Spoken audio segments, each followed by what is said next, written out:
Alors, en ce lundi de Pentecôte, nous allons bientôt terminer notre parcours. Ou plutôt, ce n'est pas un point d'arrivée, mais c'est un point de départ. La couleur liturgique, en ce lundi de Pentecôte, a changé, c'est le vert. On appelle ça la couleur du temps ordinaire, la couleur où nous allons vivre l'extraordinaire de la vie divine, de la vie dans l'esprit, dans l'ordinaire de notre quotidien. Un point de départ, c'est comme si on faisait une escalade. Il y a deux façons de faire une escalade. Peut-être que vous avez regardé des films de montagne pendant le confinement avec Alex Honnold ou Jimmy Chin. Soit vous regardez ou vous lisez le récit de quelqu'un qui a escaladé, soit vous entreprenez vous-même l'escalade. Eh bien, c'est ce qu'on vous propose, c'est de rentrer dans un dynamisme, un processus qui va vous rendre davantage heureux, davantage sain. Et j'aimerais le déployer en 3 temps pour que l'extraordinaire de la vie divine se diffuse dans l'ordinaire de notre quotidien. Un temps davantage théologique, un temps plus pastoral et puis un temps plus personnel. Au niveau théologique, ce que j'aimerais vous dire, c'est que l'Esprit Saint, celui que nous avons reçu au week-end de la Pentecôte, il nous permet de comprendre qui est Dieu. Bien sûr, tous les dimanches, nous disons le credo de Nicée-Constantinople. Il a fallu plusieurs siècles pour aboutir à dire vraiment avec nos mots humains qui est Dieu. Mais les théologiens, depuis Karl Barth et beaucoup de théologiens protestants catholiques, en particulier le père Cantalamessa ces dernières années, mettent l'accent sur ce qu'on appelle la théologie du 3e article. Qu'est-ce que ça veut dire? Ça veut dire que le credo d'aujourd'hui, qui structure notre foi, qui nous apprend à aimer, il est l'aboutissement. Mais ce qui est intéressant, c'est de regarder aussi, pas simplement l'aboutissement, mais le processus qui a permis de dire la foi. Or, qu'est-ce que nous disent les théologiens? C'est que si dans le credo nous disons « Je crois en Dieu le Père, en Dieu le Fils, en Dieu le Saint-Esprit », en fait, le cheminement, il est inverse. On commence par l'expérience du Saint-Esprit à la Pentecôte, celui que nous avons reçu. Et cet esprit, il nous permet de comprendre qui est le Fils. Et à partir du Fils, notamment Paul et Jean vont nous y aider, on comprend qui est le Père.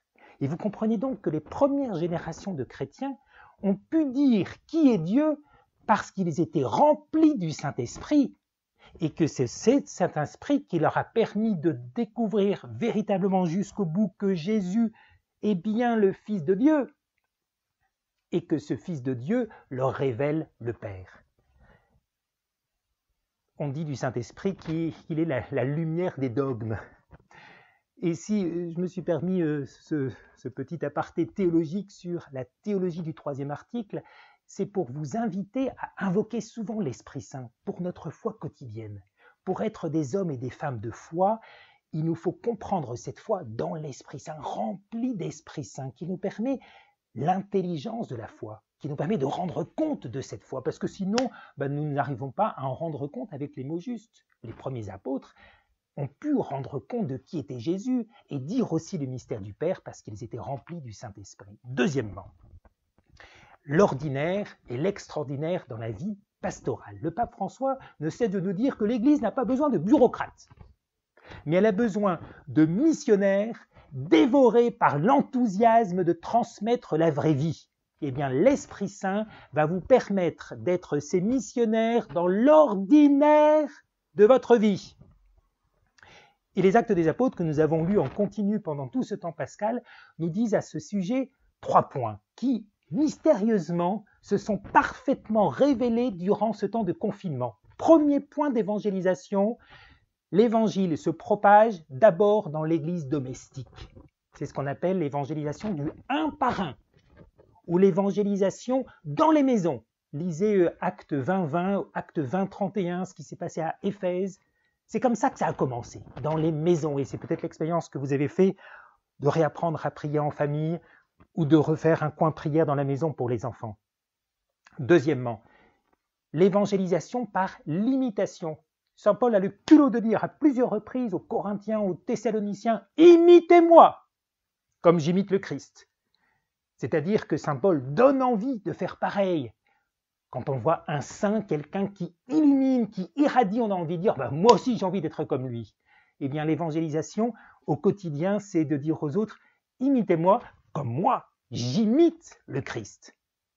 Enfin, troisièmement, après avoir dit que ça se fait un par un et dans les maisons, que ça se fait par l'imitation, ça se fait toujours en mettant au cœur le kérygme. Qu'est-ce que le kérygme? C'est l'amour de Dieu. L'amour de Dieu qui se donne à voir dans la mort et la résurrection de Jésus. Tout ce temps de confinement, nous l'avons vécu tout autour du temps pascal, avant Pâques et après Pâques. Vraiment, le kérygme était mis au cœur. Jésus est mort par amour pour nous. Il est ressuscité pour nous partager sa vie divine. Rien n'est plus important, plus sage, plus dense que le kérygme, nous rappelle le pape François. C'est le cœur de notre foi, c'est le cœur de ce que nous annonçons. Troisièmement, comment nous allons vivre l'extraordinaire dans l'ordinaire de notre vie? Je dirais quelque chose de plus personnel. Et pour cela, je vais reprendre les mots de la grande tradition spirituelle, mais que le pape François remet à l'honneur à travers ces mots de la pédagogie divine. La pédagogie divine, c'est-à-dire les petits pas que le Seigneur fait avec son peuple dans la première alliance, avec chacun des enfants qu'il aime, pour lui permettre d'avancer. Et il est en train de te dire aujourd'hui, mets-toi en route. Ne regarde pas simplement ce que font les autres, ne regarde pas simplement le passé, ne regarde pas simplement le but qui te semble inaccessible, mets-toi en route. Tu tombes, tu te laisses relever. Tu te décourages, tu accueilles à nouveau la grâce. La pédagogie divine, c'est quelque chose de très puissant parce qu'il remplit toujours le cœur d'espérance. C'est un processus. Cela correspond aux paroles du pape François si souvent répétées, le temps est supérieur à l'espace. Nous sommes dans le temps ordinaire, et bien nous allons ensemble nous mettre en route, à l'image d'un saint Antoine, le père du désert, qui disait « Aujourd'hui, je commence ». Alors, pour terminer, un petit call to action, c'est-à-dire une invitation à agir. Et pour cela, je pense à un très jeune qui va être béatifié dans quelques semaines ou quelques mois. La date a été déplacée. Il s'agit de Carlo Acutis, le jeune geek de l'Église. Il est mort d'une leucémie foudroyante il y a quelques années, alors qu'il avait à peine 15 ans. Et Carlo Acutis, qui disait toujours « Moi, je regarde le but et je me laisse attirer par le Christ », notamment en prenant l'autoroute de l'Eucharistie. Et Carlo Acutis avait ces mots extraordinaires « Tous nous naissons comme des originaux, mais beaucoup nous mourrons comme des photocopies. » Et alors le pape François, en méditant sur la vie de ce jeune saint, dit « Mais ce qui est impressionnant avec ce Carlo Acutis, c'est ce qu'on appelle la sainteté de la porte d'à côté. » En fait, il y a des saints qui sont dans l'appartement d'à côté, dans la maison d'à côté. Carlo Acutis, il vivait dans une maison tout à fait normale, avec sa vie tout à fait normale d'adolescent en Italie il y a quelques années. Et en fait, il a rayonné d'une vie divine, d'une vie extraordinaire au cœur de sa vie la plus ordinaire d'adolescent. Alors mon call to action, ça va être de penser au sein de la porte d'à côté. Voilà. Tu habites dans un immeuble? Pense aux personnes de ton immeuble. Ceux que tu vas aider à grandir de la sainteté et ceux qui vont te faire grandir dans la sainteté. Tu habites au milieu d'un quartier populaire, bourgeois, au milieu de la campagne. Pense à ton voisin le plus proche, le voisin d'à côté, le saint d'à côté.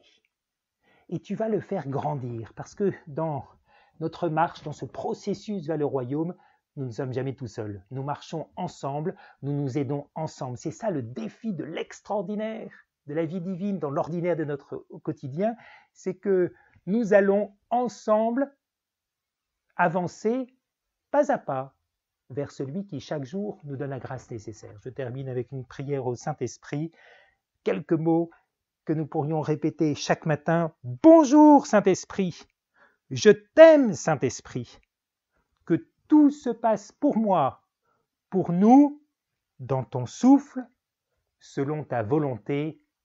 Amen.